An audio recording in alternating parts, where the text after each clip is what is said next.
Hello student.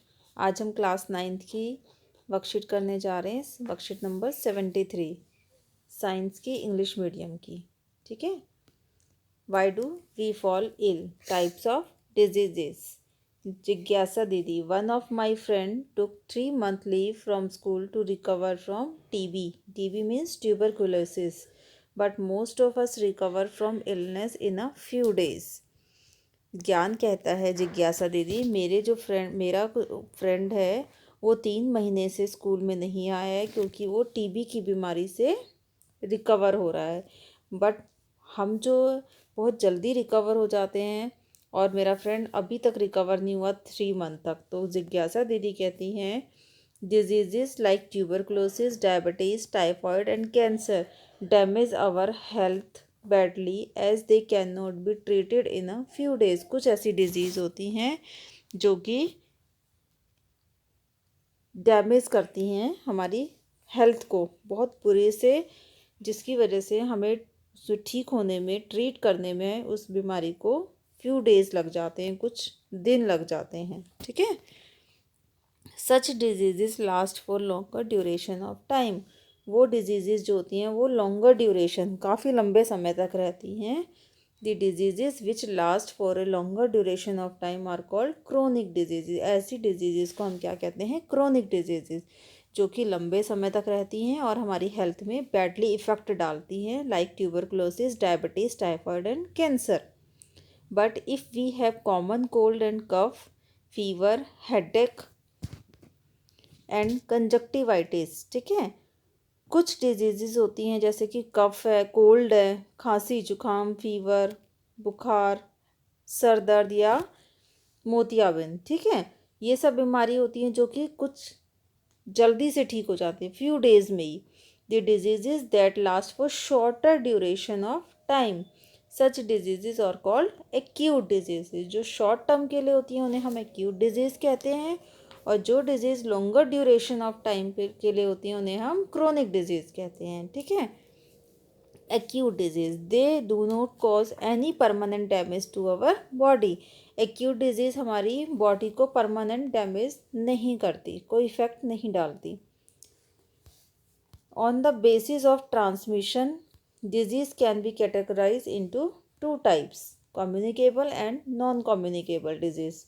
Communicable disease, the diseases that transmit from person to person are called communicable or infectious disease। जो कि transmit होती है एक person से दूसरे पर्सन को, उसे हम कम्युनिकेबल और इन्फेक्शियस डिजीज़ कहते हैं। ठीक है।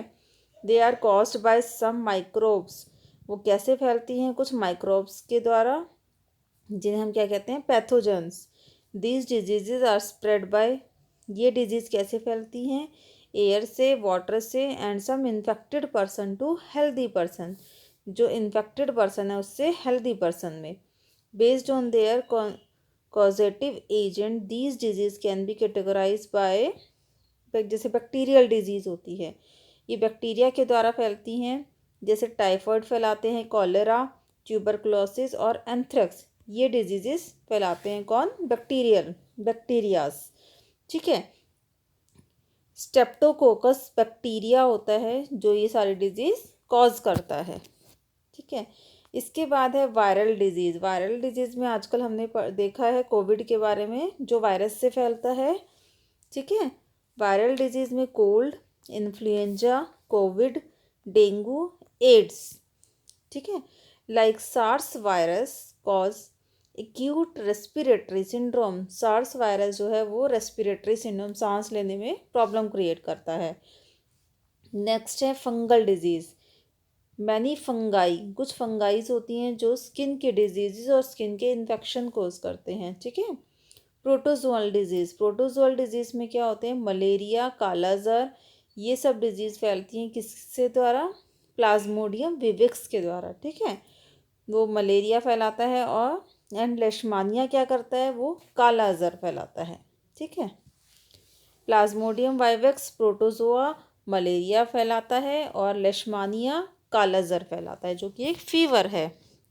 इसके बाद हम देखेंगे non communicable disease, the disease that do not transmit from person to person जो कि ट्रांसमिट नहीं होती एक पर्सन से दूसरे पर्सन में।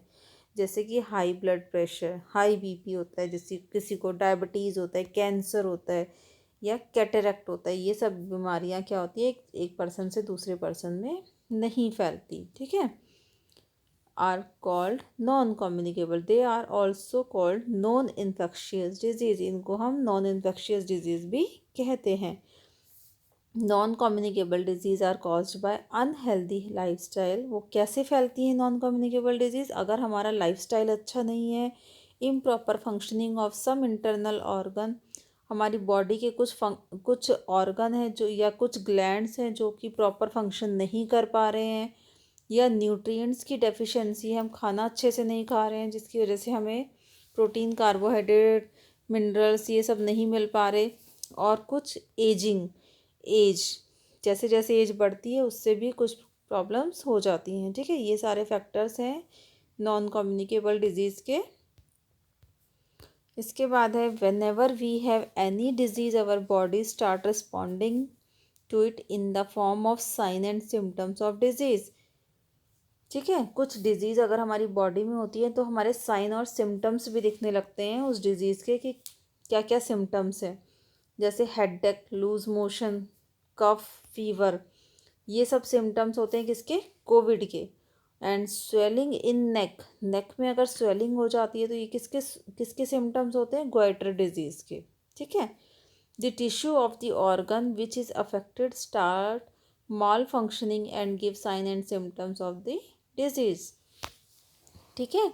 जो टिश्यूज़ होते हैं हमारे ऑर्गन्स के, वो भी अफेक्ट करने लगते हैं और हमारी बॉडी में प्रॉपर फंक्शन नहीं करते, जिससे कि साइन और सिम्टम्स हमें दिखने लगते हैं। अब हम क्वेश्चन आंसर करेंगे इसके।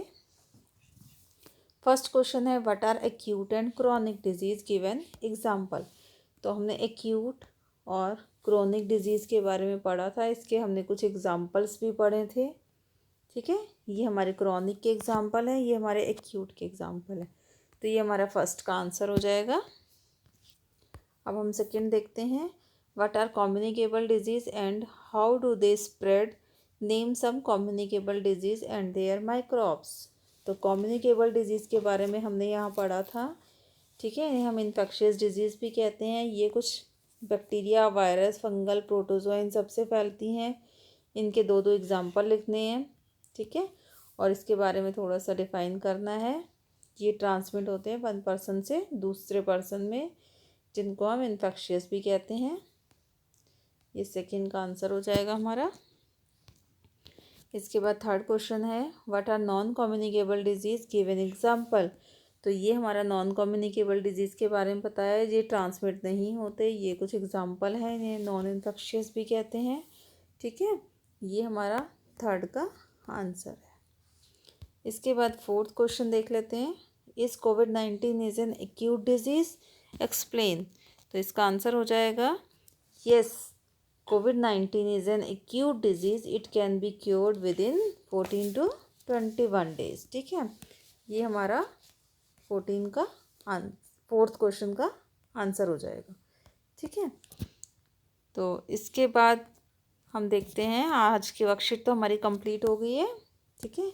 तो बेटा अब हम मिलेंगे अपनी नेक्स्ट वीडियो में, तब तक के लिए थैंक यू।